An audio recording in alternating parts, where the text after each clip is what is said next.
¿no? La mesa de partes, ¿no? Y a veces le suelen hacer el feo, como dicen, no, hay la mesa de partes, ¿no? Yo no quiero ser mesa de partes. No, no, no. La mesa de partes tiene todo el respeto porque es el primer filtro en un despacho. Y es importante. ¿Por qué? Porque ella recibe las denuncias, como les decía, las inserta en el sistema y es, sin que el fiscal todavía le dé alguna indicación, quien va a hacer la calificación prima facie. Yo miraría, esto es robo, esto es hurto, esto es estafa. Puede equivocarse, por supuesto, pero ya es un primer filtro de cómo se califica previamente un hecho, qué delito le coloca en el sistema y si es que posteriormente el fiscal le realiza una calificación más exhaustiva, eso sí se puede modificar en el sistema, pero ya hay una distribución aleatoria e incluso, como yo les decía, equitativa, ¿no? Porque al fiscal gestor le llegan los casos y dirá, este es robo LQ, este es hurto LQ, este es homicidio calificado, ¿no? Claro, a lo que me refiero es, si nos vamos a guiar de la calificación de mesa de partes de manera primigenia. Entonces, sí es importante porque es quien recibe, quien ordena y quien va a reasignar por sistema a qué fiscal a cargo va a tener ese caso, ¿no? Bien, vamos a hacer una pausa antes de entrar a hablar del sistema de turno penal, porque aquí sí necesito decirles que el manejo es totalmente distinto, ¿no? Ya no es un manejo de te distribuyo y hago mis diligencias, sino es un manejo inmediato y para ver si es que este sistema de turno se habría modificado con las últimas modificaciones legislativas al Código Procesal Penal referidos a la dirección de la investigación. Vamos a hacer un poco de eso hoy. Así que vamos a tener una pausa, a ver, para que puedan tomar algo, unos 10 minutos. Volvemos.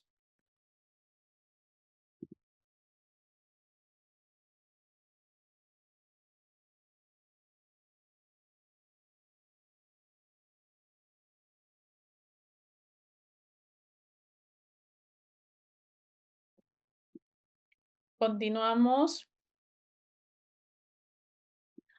Bien, ¿por qué quería hacer una pausa antes de hablar del sistema de turno?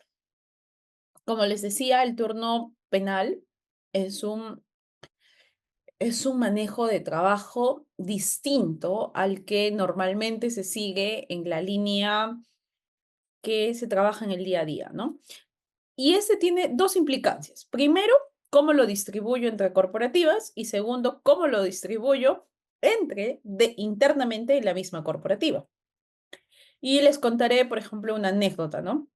Cuando recién se implementaba el nuevo código en el Distrito Fiscal del Callao, vinieron un equipo de fiscales capacitadores de diversas partes del Perú, del interior, ¿no? Sobre todo de Arequipa y Trujillo, que eran quienes tenían mayor manejo de esta aplicación del nuevo código, ¿no? Eran los pioneros, tenían muy buenas prácticas, habían resuelto problemas de manera bastante clara, así que ellos ya habían enfrentado problemas propios del cambio de proceso y nos trasladaban esta experiencia para que cuando enfrentemos ese tipo de problemas no suframos ni cometamos los mismos errores. Esa era la idea de de la capacitación. Pero bueno, uno también se aferra a sus formas, ¿no? Y entonces, en ese entonces, en el Callao teníamos distribución por despachos, eran 12 despachos y con el nuevo código son 12 corporativas. Es decir, se multiplica todo por 4. Y no solo eso, sino que anteriormente, con el código de procedimientos, se trabajaba, cada despacho trabajaba un mes de turno. Miento, una semana de turno. Entonces, como eran 12 era semanal y te tocaba cada 4 meses, ¿no? No había mayor problema. Pero cuando llegan este equipo de fiscales, nos dicen, es imposible que ustedes trabajen una semana el turno por despacho. Tienen que trabajarlo una semana por corporativa, es decir, 4 despachos, una semana. No tomaron a bien la sugerencia, dijeron, no, nosotros lo hemos trabajado así y por lo tanto lo vamos a hacer así. Insistieron y se llevó a cabo el primer turno. Un mes por corporativa, una semana por cada despacho. Colapsamos. Supimos que no se podía. No dormimos, terminamos muertos, algunos casos no fueron llevados de la mejor manera. Además, recién se estaba implementando. había un manejo que no era el ideal con algunos efectivos policiales que recién también se estaban adecuando. Los fiscales no podían estar en todas las diligencias, todavía no teníamos arraigada la idea de corporativización, entonces todo se trataba de hacer en despacho y cuando le pedías ayuda al siguiente despacho te decía, yo también tengo mi detenido y luego si ibas al otro, yo también acabo de recibir uno y entonces yo tengo que ir al levantamiento de cadáver y todo colapsó. Razón por la cual se enmendó este error y hasta el día de hoy los turnos son semanales por corporativo. ¿Y a qué quiero llegar con esto? Y es que, como dice la diapositiva, el equipo fiscal durante el turno penal tiene que estar disponible las 24 horas. Si yo digo que una corporativa está de turno toda la semana, empiezas 8 de la mañana de lunes hasta 7:59 del lunes siguiente. Y me dirán, pero entonces todos los fiscales no duermen, están de turno, ¿dónde se quedan, dónde pernoctan? Bueno, hay que ser estratégicos, ¿no? No nos vamos a amanecer los 12 fiscales adjuntos todos los días. ¿Qué se suele hacer? Hay un reparto de días, ¿no? Se turna, pues cada fiscal, o en este caso son 8 adjuntos y son 4 provinciales. Los provinciales no hacen turno de amanecida porque son quienes tienen el teléfono todo el tiempo. Entonces, cada fiscal uno por noche. Y en algún turno a uno le toca solo, mejor, claro, o a uno no le toca la noche, ¿no? Porque se trabajaría a 2 días por despacho, por ejemplo. Entonces, este manejo, claro, ya es interno, ¿no? Primero, ¿cómo se distribuye? Ya, bueno, va a ser semanal, sale un rol y todo lo que sucede, toda la detención, delito que se comete, se indica o se comunica por parte de la policía o de los ciudadanos o por parte de los medios de comunicación a este despacho que está de turno. Internamente, este despacho tiene que repartir sus casos, ¿no? Hay algunos que decían un día por cada despacho, ¿no? Ya el lunes el primer despacho, el martes el segundo, miércoles y luego nuevamente empiezo. Otros dicen, no, no, lunes y martes el primer despacho. Otros decían, no, no, no por días, por casos, ¿no?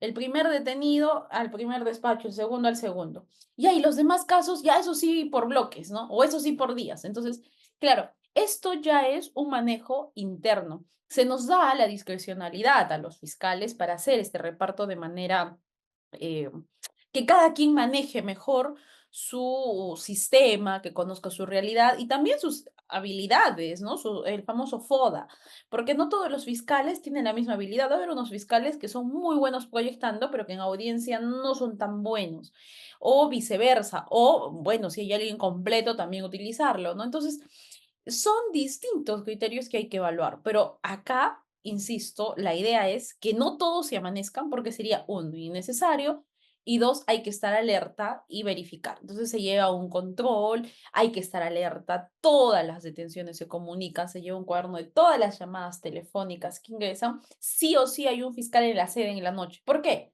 Porque imagínense que pasa que hay una señora que quiere denunciar la desaparición de su hija, va a la policía y suele pasar, le dicen, no, señora, se habrá escapado de su casa y esta señora desesperada va a la fiscalía. Imagínense que va a una fiscalía de turno y no le abren la puerta, ¿no? O sea, ¿qué imagen damos a la población? En realidad lo que tiene que darse es que siempre tiene que haber un fiscal presente en la sede de turno y tiene que estar atento para poder recibir las denuncias o poder actuar dentro de sus funciones en el turno. Entonces, ¿qué quiere decir esto? Que los turnos son muy movidos, donde todo tiene que ser de manera inmediata, porque todo es dentro de las 48 horas, ¿no? Solo tengo 48 horas para investigar. Antiguamente eran 24 y acá solo tengo 48 para que dentro de estas 48 yo tome una decisión, recabe todos los elementos de convicción y digan sí, detención, sí, prisión preventiva, no prisión preventiva. Es una decisión que con tantos casos que vemos,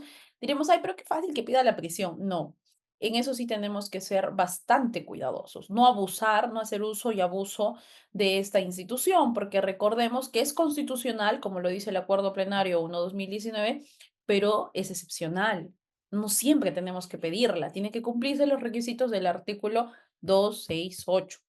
Y no solo eso, ¿no? Sino que hoy por hoy que se han realizado sendas modificaciones con las cuales discrepo totalmente, creo que no tendría que haberse incorporado ciertas circunstancias específicas dentro de la norma procesal, porque con una buena, adecuada interpretación, análisis de la teoría del delito, eso tendría que decir, ¿no? Si acá hay un tema antijurídico evidente, legítima defensa, ejercicio de sus funciones, no puedo pedir prisión. Pero que el legislador lo quiera colocar es un mensaje de, yo te quiero, juez, decir que estás haciendo mal tu trabajo, yo te quiero decir, fiscal, que estás haciendo mal tu trabajo y por lo tanto te lo voy a colocar en una norma.